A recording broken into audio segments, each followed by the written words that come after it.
Сәлем достар, қалайсыздар? Бүгін мен сіздерге өте жұмсақ құймақтың рецептісімен бөлісемін. Ол үшін бізге жұмыртқа, сүт, шиті май керек, және де 3 ас қасық қантымызды салып, оның үстіне содамызды және де ұнымызды салып, бір келкі масса болғанша толық миксерлейміз.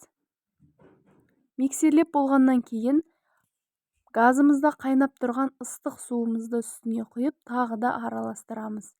Дайын болған массамызды табамызды бір рет майлап алып, пісіріп аламыз. Қыздар, табаны бір ғана рет майласаңыздар жеткілікті. Ар жағы өзі-ақ жабыспай тез-тез піседі.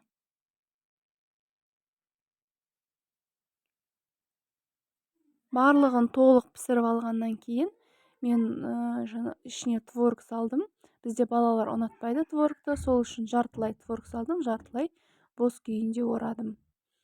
Бізге творог, қаймақ, қант керек, барлығын үшеуін араластырып миксермен керегінше құймақтарымның ішіне салып орап шықтым.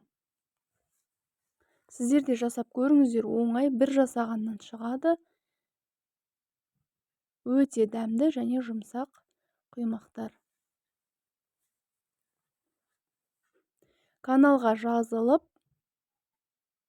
комментария бөліміне өз ойларыңызды қалдырып, және де лайк басуды ұмытпаңыздар. Алдағы уақытта көптеген пайдалы ақпараттар мен рецепттер күтіңіздер.